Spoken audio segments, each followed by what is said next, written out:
जो આપણે છેલ્લા લેક્ચરમાં આવૃત્તિધારી વનસ્પતિ વિશે વાત કરી હતી।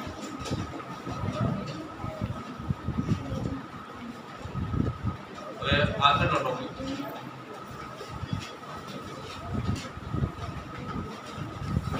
વનસ્પતિઓમાં જીવન ચક્રો અને एकांतर जनन life cycles in plants and alternation generation. बराबर अब આપણે બે શબ્દોને સમજવાના છે। હવે જો કોઈ પણ વનસ્પતિનું જીવન ચક્ર આપણે સમજતા પહેલા બેઝિક ઇન્ફોર્મેશન એના વિશે સમજવું જરૂરી છે। તમને આવડે તો 3 પોઈન્ટ આવડશે, 3 મુદ્દા છે। તો જો કોઈ પણ વનસ્પતિ છે પોતાના જીવનની અંદર બે અવસ્થાઓ ધરાવે।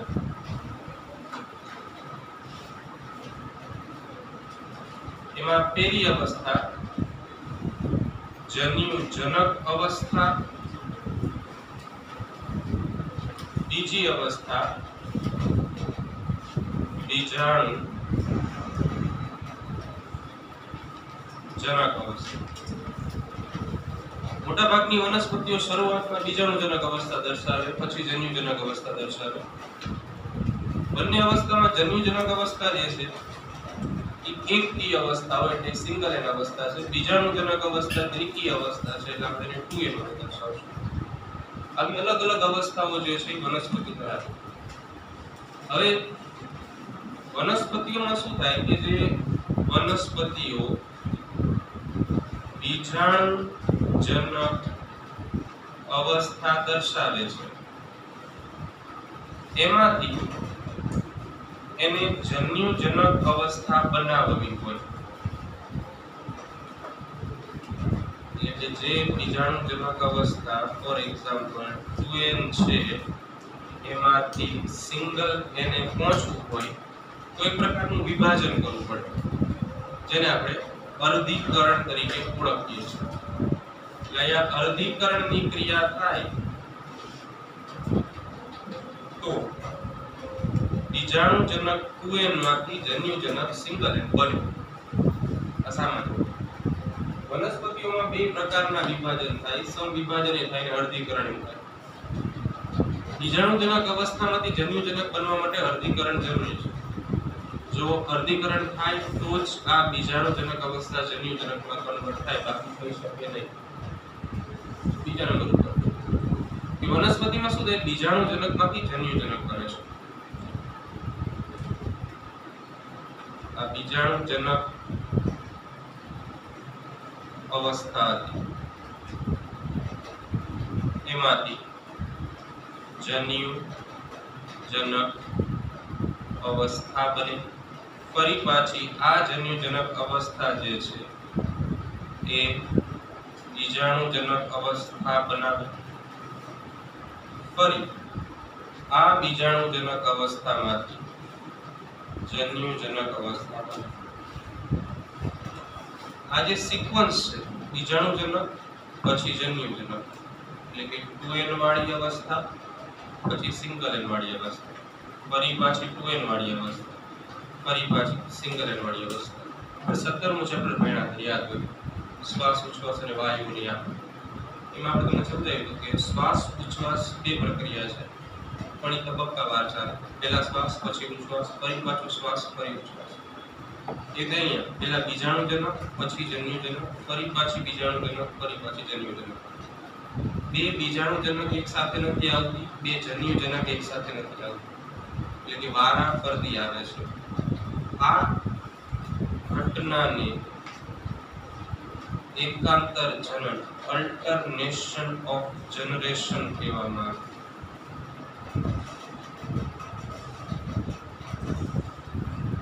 એકાંતર જનનની વ્યાખ્યા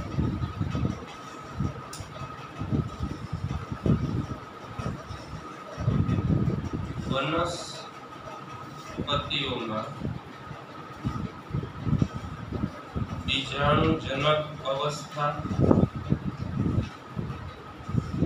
અને જન્યુજનક અવસ્થા એક પછી એક એટલે કે એકાંતરે આવે છે. આ ઘટનાને એકાંતર જનક એક પછી સ્ટેપ બાય સ્ટેપ બીજાણુજનક પછી જન્યુજનક, જન્યુજનક પછી બીજાણુજનક, જેને આપણે એકાંતર જનક કહીશું. ટૂંકમાં વનસ્પતિમાં હશે મુખ્ય બે અવસ્થા, જન્યુજનક અવસ્થા અને બીજાણુજનક અવસ્થા. જે અવસ્થામાં વનસ્પતિઓ પોતાનો વધુ સમય વિતાવે એ અવસ્થાને પ્રભાવી અવસ્થા કહેવાય. બે શબ્દ, પ્રભાવી અવસ્થા. બીજો શબ્દ ગૌણ અવસ્થા. પ્રભાવીનો અર્થ એવો થાય કે જે અવસ્થામાં વનસ્પતિઓ વધુ સમય વિતાવે તેને પ્રભાવી અવસ્થા કહીશું. ગૌણ અવસ્થા એટલે જે અવસ્થામાં વનસ્પતિઓ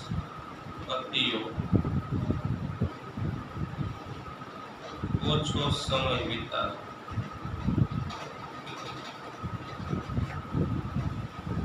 તો પ્રભાવી અવસ્થા અને ગૌણ અવસ્થા, જો અમુક વનસ્પતિમાં બીજાણુજનક પ્રભાવી હોય તો અમુકમાં જન્યુજનક પ્રભાવી હોય. બરાબર, આપણે દ્વિઅંગીમાં અનાવૃતમાં જોઈ ગયા છે. જે અવસ્થામાં વધુ સમય વિતાવી પ્રભાવી અવસ્થા કહેવાય.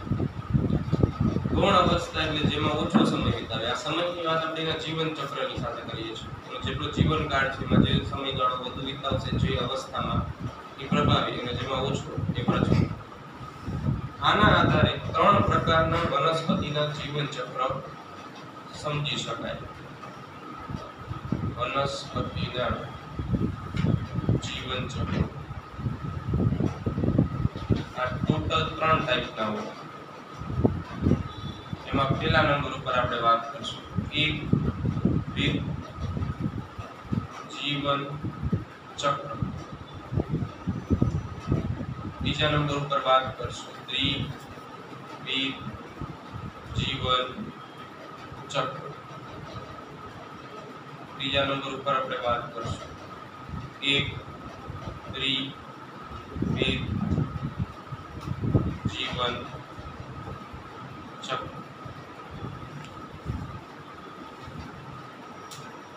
આટલામાં કોઈને કઈ પ્રશ્ન નહીં તો આપણે આગળ જીવન ચક્ર સમજીશું. સૌથી પહેલા નંબર ઉપર આપણે વાત કરશું એકવિધ જીવન ચક્ર. એકવિધ જીવન ચક્રમાં એક શબ્દ છે એક. તો તમે જો વનસ્પતિમાં બે અવસ્થાઓ છે તો એમાંથી કઈ અવસ્થા એકકીય છે? જન્યુજનક અવસ્થા એકકીય છે. બસ એકવિધ જીવન ચક્રની અંદર જન્યુજનક અવસ્થા જે છે પ્રભાવી હોય. પ્રભાવી અવસ્થા જન્યુજનક હોય. જન્યુજનક એકકીય છે એટલા માટે આ ચક્રને આપણે શું નામ આપશું? એકવિધ જીવન ચક્ર. પહેલું ચક્ર શાંતિથી જોવાનું છે, એ મુજબ જ બીજું ચક્ર બનાવવાનું છે. બરાબર, સૌથી પહેલા તમે ધ્યાન આપશો પહેલા ચક્રની અંદર જો અને ત્રણ અલગ અલગ ચક્ર આપ્યા છે, બે અલગ અલગ કલરમાં ડિવાઇડ કર્યા છે, બ્લુ અને પિંક જેવું. બરાબર, એમાં જો તમે શરૂઆત જો એકવિધ જીવન ચક્ર ક્યાંથી થાય છે? ફલિતાંડ લખેલું દેખાય છે, ફલિતાંડ છે. બરાબર, હા. તો જો સૌથી પહેલા વિચારો કે આ ફલિતાંડ છે. ફલિતાંડ રંગસૂત્રની દ્રષ્ટિએ કેવું હોય? 2n હોય, દ્વિતીય. તો આ ફલિતાંડ જે બન્યું છે એ ફલિતાંડ ખરેખર બીજાણુજનક અવસ્થા કહેવાય. શું કહેવાય? બીજાણુજનક અવસ્થા. 2n. હવે જો બીજાણુજનક અવસ્થાથી શરૂઆત કરી તો એના પછી કઈ અવસ્થા આવી જોઈએ? જન્યુજનક. કેમ કે વનસ્પતિ શું દર્શાવે છે? એકાંતરજનક. તો બીજાણુજનક અવસ્થામાંથી જન્યુજનક અવસ્થામાં પહોંચવા માટે શું કરાવવું પડે આપણે? તો જો જ્યાં તમને બીજા પરિતાણ લખેલું છે ત્યાં તમને નીચે સેજ કેટલું અર્ધીકરણ દેખાયું છે. તો બસ અહીંયા હવે આપણે અર્ધીકરણ કરાવશું. અર્ધીકરણ હંમેશા દ્વિકીય કોષોમાં થાય એવું યાદ રાખવાનું. અર્ધીકરણમાં શરૂઆતમાં શું થાય તો કે જે ઘટક હોય એ અડધા થઈ જાય એટલે nn. ફરી પાછું આ n જે છે એ બીજા બે n માં અને આ n પણ એવી રીતે બીજા બે n માં કન્વર્ટ થાય. ચલો અહીંયા સુધી ખ્યાલ આવશે. ફરીવાર ફલિતાંડ 2n છે. 2n વાળી અવસ્થા બીજાણુજનક અવસ્થા કહેવાય. બીજાણુજનક અવસ્થા પછી જન્યુજનક અવસ્થા આવે. તો જન્યુજનક અવસ્થા સિંગલ n છે. તો બીજાણુજનકમાંથી જન્યુજનકમાં કન્વર્ટ કરવા માટે તમારે અર્ધીકરણ વાપરવું પડે. અર્ધીકરણમાં શું થાય તો કે જે 2n હોય એમાંથી n બને આ પહેલો તબક્કો. બીજા તબક્કામાં n માંથી ફરી બીજા બે nn બનશે. પડશે ખબર આ સુધી બધાને? હવે આ જે nn બન્યા છે એ આગળ જઈને નવી અવસ્થા બનાવે.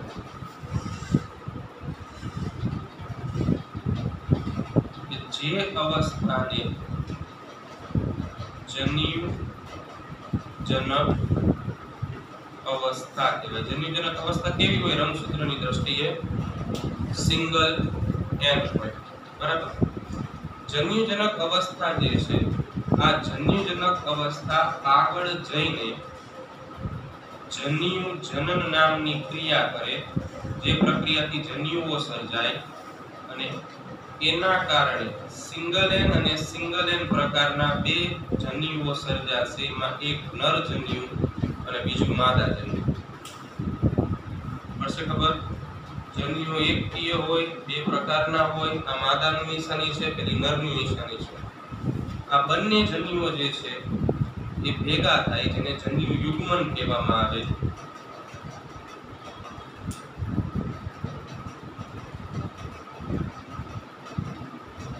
અહીંયા તમે એક શબ્દ વાપર્યો હશે યુગ્મક.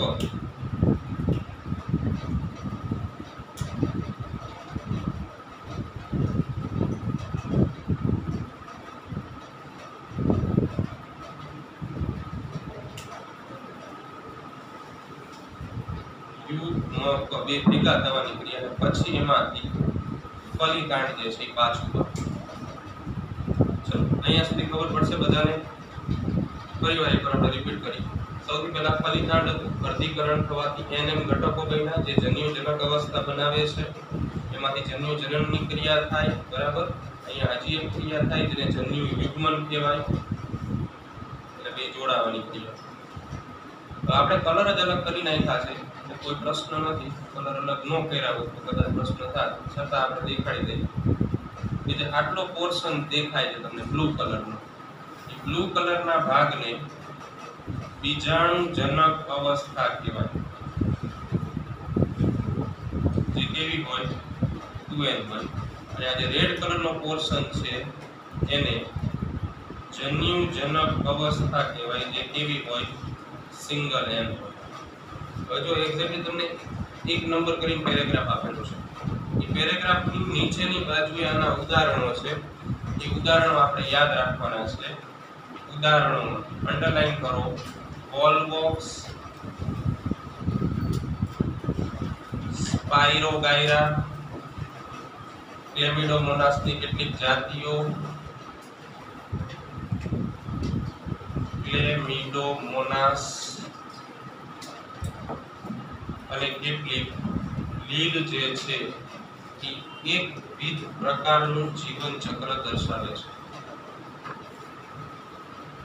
જો તમે લખાણ કઈ રીતે લખવાનું છે તો જે પહેલા નંબરનો પેરેગ્રાફ છે એમાં ધ્યાન આપો. બીજાણુજનક પેઢી ફક્ત એક કોષીય ફલિતાંડ દ્વારા રજૂ કરી શકાય છે. અહીંયાથી આપણે રજૂ કરીશું. જે મુક્ત જીવી નથી એટલે કે સ્વતંત્ર નથી. એને પોષણ માટે આધાર માટે કોઈ બીજાનો સપોર્ટ જોશે. ફલિતાંડમાં અર્ધીકરણ થવાથી એકકીય બીજાણુઓ સર્જાય છે. તો 2n માંથી n અને ફરી n એવા ચાર એકકીય બીજાણુઓ સર્જાણ એ આગળ જાય છે. જે જન્યુજનકનું નિર્માણ કરે છે આવી વનસ્પતિમાં મુક્ત જીવી જન્યુજનક કરંડલાય પ્રભાવી અને પ્રકાશ સંશ્લેષી છે. પ્રકાશ સંશ્લેષીનો અર્થ એવો સમજવાનો છે કે લીલી હોય, બરાબર. પછી ઉદાહરણ આપેલા છે, ત્યાં અંડરલાઈન કરી નાખ્યો, બરાબર. મોસ્ટ ઓફ બધા આવી ગયા છે. જીવન ચક્રની ભાતનો અર્થ થાય પ્રકાર, બરાબર. ટાઈપ. બીજા નંબર, બરાબર. ત્યાંથી હવે શરૂઆત કરી જો. નંબર 2 દ્વિવિધ જીવન ચક્ર. ચાલો, દ્વિવિધમાં જે દ્વિ દર્શાવે છે એ દ્વિ એવું દર્શાવે છે કે દ્વિકીય અવસ્થા પ્રભાવી હોય. તો આ બંનેમાંથી દ્વિકીય અવસ્થા કઈ છે? બીજાણુજનક અવસ્થા દ્વિકીય છે. તો ચાલો એમાં આપણે લખી નાખીએ પ્રભાવી અવસ્થા કઈ આવશે? બીજાણુજનક. બીજાણુજનક કેવી હોય? 2n ટાઈપની હોય, બરાબર. હવે એમાં તમે જુઓ શરૂઆત ક્યાંથી થાય છે? બીજાણુજનક અવસ્થા દેખાય છે તમને 2n વાળી લખેલી, બરાબર. આ છે બીજાણુજનક અવસ્થા. કેવી હોય? 2n વાળી હોય. આ બીજાણુજનક અવસ્થા જે છે એ આગળ જઈને શું કરે? અર્ધીકરણ પામે. અર્ધીકરણ પામે તો 2n જે છે એનું રૂપાંતરણ શેમાં થઈ જાય? n માં. ફરી આ સિંગલ n નું રૂપાંતરણ બીજા શેમાં થઈ જાય? સિંગલ n માં. આ એકકીય બીજાણુ બન્યા. હવે આ બીજાણુઓ આગળ જઈને શું બનાવશે? કે આ બધા આગળ જઈને જન્યુજનક અવસ્થા બનાવે, જે કેવી હોય? સિંગલ n હોય. એમાંથી પછી શું બને? જે આમાં આપણે કહ્યું હતું રિપીટ જ કરવાનું છે. જન્યુજનક અવસ્થામાં જન્યુજનનની ક્રિયા થાય અને બે જન્યુઓ બને. એટલે આવા સિંગલ n વાળા નર અને માદા જન્યુ બને. આ બે જન્યુ જે છે એનું જોડાણ થાય,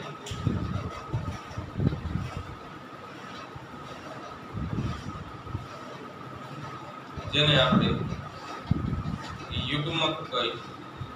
યુગ્મકનું રૂપાંતરણ ફલિતાંડમાં થાય, જે 2n હોય, અને બાકી જે છે ફલિતાંડમાંથી શું બને? બીજાણુજનક અવસ્થા બને. તો આમાં n પોર્શન કેટલો દેખાય છે? આમાં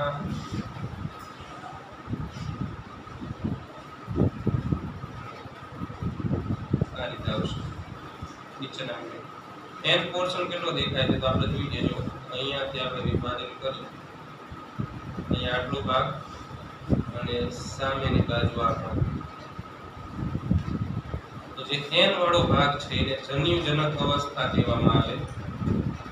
જન્યુજનક અવસ્થા કેવી હોય? એકકીય હોય. બાકીનો બ્લુ કલરનો જે ભાગ છે એ બીજાણુજનક અવસ્થા દર્શાવે છે. અને બીજાણુજનક અવસ્થા કેવી હોય? 2n વાળી હોય. બીજા નંબરના પોઈન્ટ ઉપર તમને છેલ્લે ઉદાહરણ આપેલા છે કે કેટલીક દ્વિઅંગીઓ અને કેટલીક ત્રિઅંગીઓ આ પ્રકારનું જીવન ચક્ર દર્શાવે છે. ખાસ કરીને ત્રિઅંગી વનસ્પતિઓ વધુ માત્રામાં આવું જીવન ચક્ર દર્શાવે છે. હવે જો એમાં બીજા નંબરનો પોઈન્ટ જોઈએ.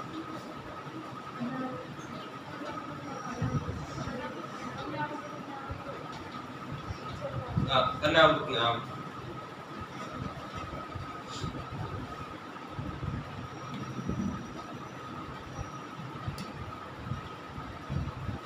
અનાવૃત અને આવૃત બીજધારી વનસ્પતિ.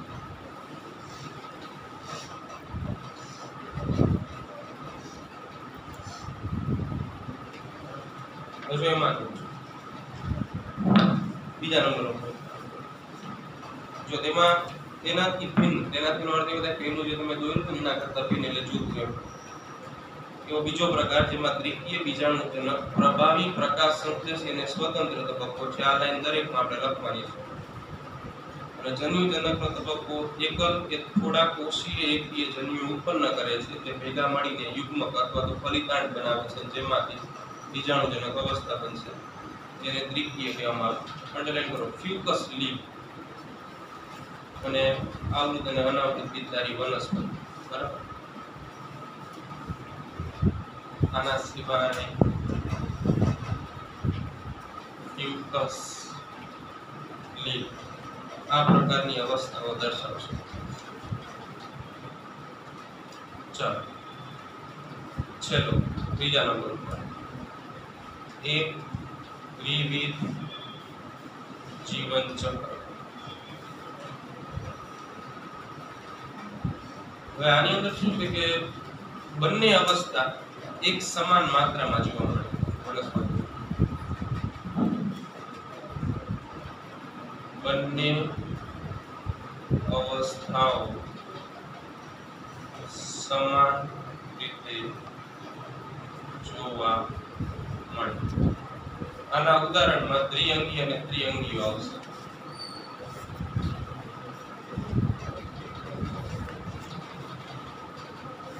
આના સિવાય એક્ટોકાર્પસ અને પોલિસાયકોનિયા બે આવશે, પણ આપણે હમણાં સમજાવી પછી લખાવશું.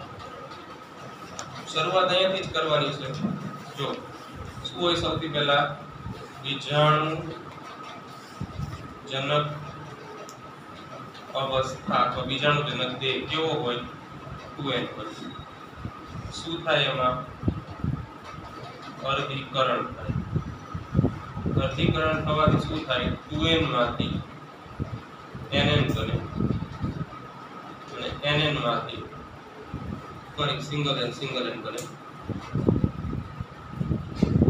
આ સિંગલ n એકકીય બીજાણુઓ જન્યુજનક અવસ્થાનું સર્જન કરે.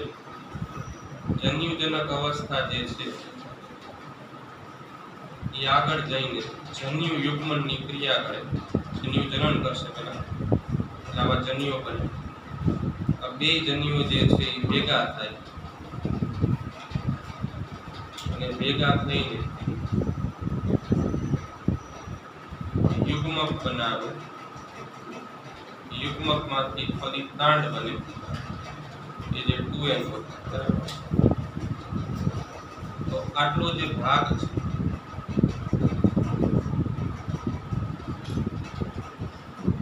આ ભાગ એકકીય અવસ્થા દર્શાવે છે. અને આ જે ભાગ છે એ દ્વિકીય અવસ્થા દર્શાવે છે. બરાબર. દ્વિકીય અવસ્થા એટલે બીજાણુજનક અને એકકીય અવસ્થા એટલે જન્યુજનક. સમાન માત્રામાં બે અવસ્થા જોવા મળે. સામેની બાજુ જો હવે એનું લખાણ થોડું વધારે છે જો પહેલા અંડરલાઈન કરો. ત્રિઅંગી અને દ્વિઅંગી રસપ્રદ રીતે મધ્યસ્થી અવસ્થા પ્રદર્શિત કરે છે. મધ્યસ્થી અવસ્થા એટલે બે સમાન માત્રામાં વહેંચાયેલી હોય.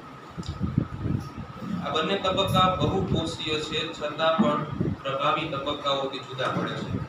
જો સામે પ્રભાવી સ્વતંત્ર પ્રકાશનથી સુકાય. બરાબર. સુકાય એટલે ફેલાયેલો કે પથરાયેલો હોય અથવા તો ટટ્ટાર સીધો હોય. એ તબક્કો એકકીય જન્યુજનક દ્વારા રજૂ કરી શકાય છે, જે આધાર કે પોષણ માટે જન્યુજનક સંપૂર્ણ કે અપૂર્ણ રીતે નિર્ભર કરતી ટૂંકજીવી એટલે કે ઓછો સમયવાળી અને બહુકોષીય અવસ્થા છે, અને જે બીજાણુજનક સાથે એકાંતરે છે. બધી દ્વિઅંગીમાં આવી ભાગ જોવા મળશે. દ્વિકીય બીજાણુજનક અવસ્થા એ પ્રભાવી સ્વતંત્ર અને પ્રકાશ સંશ્લેષી છે અને વાહક પેશીધારી વનસ્પતિઓમાં જોવા મળશે, જે જલવાહક અને અણવાહક ધરાવે છે. જે બહુકોષીય છે કામ મૃતોપજીવી છે એટલે પોતે પોષણ બનાવતી નથી અથવા સ્વયંપોષી છે, પોતે ખોરાક બનાવે છે, પરંતુ ટૂંકજીવી જન્યુજનક સાથે એકાંતરે છે અને આવી ભાત પ્રદર્શિત કરે છે. નીચેની લાઈન રસપ્રદ રીતે એક્ટોકાર્પસ અને પોલિસાયકોનિયા અને દરિયાઈ ઘાસો આ પ્રકારનું જીવન ચક્ર ધરાવે છે. અહીંયા અંડરલાઈન કરી નાખો, આમાં એડ કરવાનું છે. એક્ટોકાર્પસ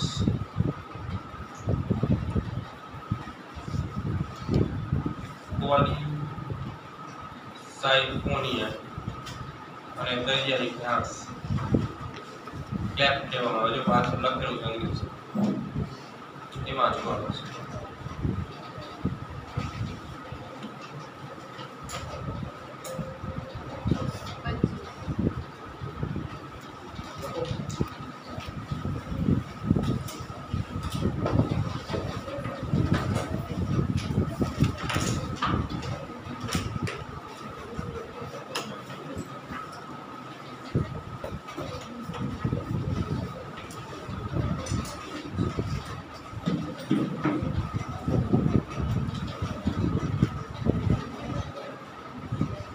જો ટોપિક આમ એવું કે અઘરો ટોપિક નથી સમજો, ખાલી આ તમને આ 2-3 પોઈન્ટ આવડે ને તો બધું આ જ કરવાનું છે, એક ને એક વસ્તુ રિપીટ કરવાની છે, પણ ખાલી આપણને ખબર હોવી જોઈએ પ્રભાવી અવસ્થા કઈ છે, એ તમને આ રીતે બરાબર શબ્દો પર યાદ રાખવાનું તમારે, ઉદાહરણો એ ખાલી યાદ રાખવાના છે. બીજું દરેક જે પ્રભાવી અવસ્થા હોય ને એ મુક્ત જીવી એટલે કે સ્વતંત્ર હોય, પ્રકાશ સંશ્લેષી હોય, બરાબર, અને બીજા કોઈના આધારની જરૂર પડે નહીં. તો એવા અમુક મુદ્દાઓ જે છે એ આપણે અંદર લખવાના થાય, એટલે ટેક્સ્ટબુકનું જેવું હોય ને એવું થઈ જતું, માર્ક ન થાય. એટલે ખાસ આ મુદ્દો કરો, બરાબર. નીટમાં ઘણી વખત અમારી MCQ નીકળે છે.